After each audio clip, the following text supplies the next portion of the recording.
Ladies and gentlemen, that objectivity is important, is trite. However, immaterial how compelling an argument is, if a person does not want to accept, if he does not want to accept a conversion of his ideas or beliefs, he will not be converted. For Allah clearly indicates in the Holy Quran that it is for him to convert ideas, it is for him to convert ideals. I'm not suggesting, ladies and gentlemen, that one should reject or abandon one's innate beliefs. What I'm merely submitting is that one should not allow one's innate beliefs and one's subjectivity to prevent one from analyzing someone else's belief, from analyzing someone else's argument, even if ultimately it resulted in the rejection of this other person's argument.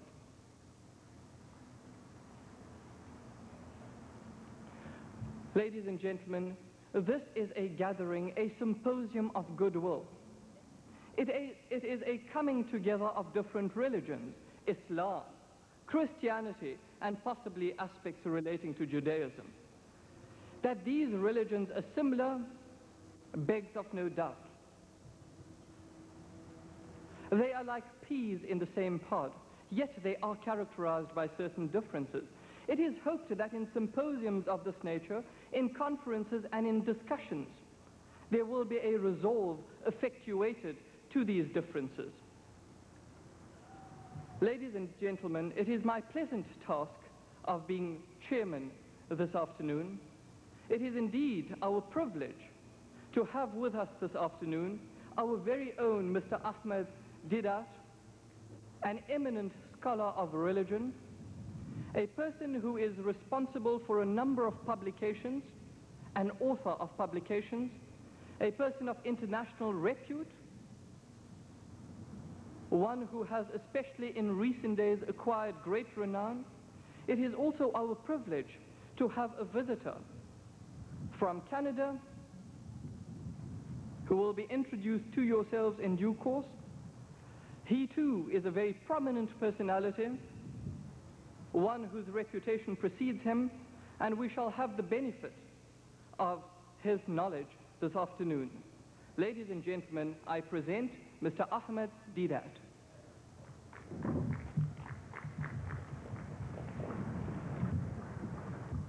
Assalamu alaikum wa rahmatullahi wa barakatuh. May the peace and blessings of God be upon you all. Mr. Chairman and brethren, Bodley, B-O-D-L-E-Y, Bodley, the American, in his book, The Messenger, he gives the relative strength of two of the mightiest religious forces on earth today, those of Islam and Christianity. He doesn't give us figures. He does not tell us that the Muslims today number 1,000 million and the Christians 1,200 million. But what he says is that these Muslims and Christians who are competing for the allegiance of mankind, that they, he says, that there are more professing Christians in the world than professing Muslims.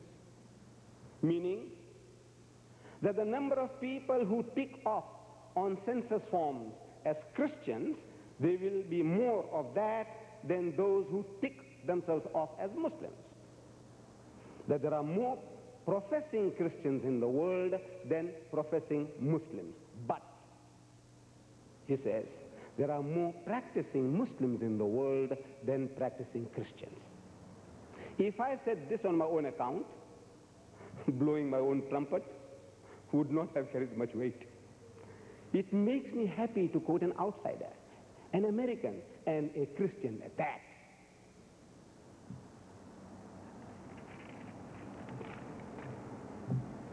What is really the difference between Islam and Christianity. I may share with you that Islam is the only non-Christian faith which makes it an article of faith for its followers to believe in Jesus. No Muslim is a Muslim if he does not believe in Jesus. What he is made to believe is that Jesus Christ was one of the mightiest messengers of God. He is made to believe that he was the Messiah. He is made to believe that he was born miraculously without any male intervention, which many modern day Christians do not believe today. And he is made to believe, the Muslim is made to believe that Jesus Christ, he gave life to the dead by God's permission, and he healed those born blind and the lepers by God's permission. He gets all this from his book of authority, the Holy Quran. It is your privilege to get one. The MYM bookstall in the corner there, they are selling them for 5 rands each. 2,000 pages, an encyclopedia of 2,000 pages for 5 rands each. You will agree with me, it's very, very cheap. And if you can't afford it, Muslim as well as non-Muslim, you can write to the Islamic Propagation Center and tell us that, look, I'm earning 500 rands a month, but I can't afford a Quran, and you will get one by return post. Tell us why we should give you one for nothing. I'm not talking about the cultists, the born-again missionary. Look, he must pay for it, as we have to pay for the Bibles from the Bible house. But I'm talking about the general public. If you're interested in knowing the Quran, and if you can't afford it, write for one and get one free.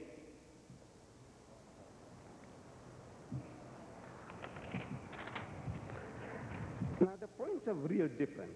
What are the only points of real differences between the Muslim and the Christian is this, are these. Number one, the Muslim says that Jesus is not God. Number two, the Muslim says that Jesus is not the begotten Son of God, because God does not beget. The Muslim says that God is not a triune God, because there is no such thing as 3 in 1 and 1 in 3. The Muslim says that Jesus Christ was not killed nor crucified, and hence he was not resurrected. There is no such thing as a resurrection. These are points of real differences between the Muslim and the Christian.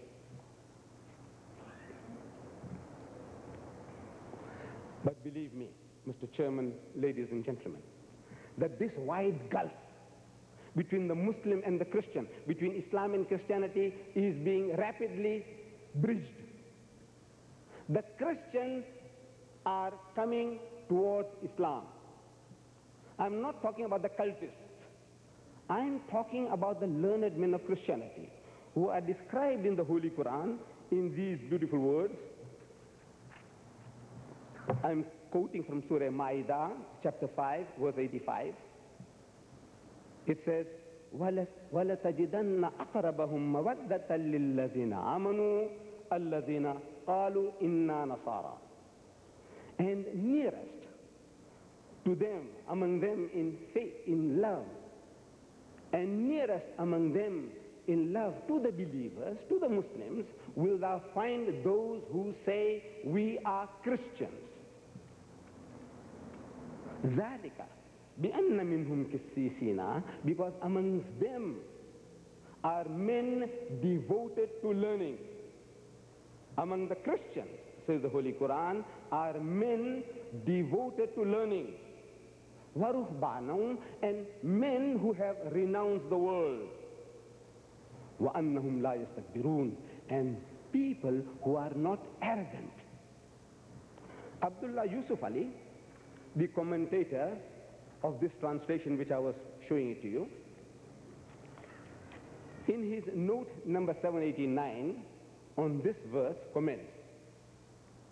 He says, the meaning is not that they call themselves Christians, but they are such sincere Christians that they appreciate Muslim virtues, as did the Abyssinians, to whom Muslim refugees went during the persecution in Mecca. They would say, it is true we are Christians, but we understand your point of view, and we know you are good men. Abdullah Yusuf Ali concludes that these Christians, they are Muslims at heart, that these Christians, they are Muslims at heart, never mind whatever label they apply for themselves. And I can give you many examples from history of this type of good, learned men among the Christians. But time is short, so let me give you some brief references from recent times. Number one, in the Time magazine, July 15, 1974, there were a series of essays under the heading, "Who are history's great leaders?" And among the contributors, there is one James Gavin, described as a retired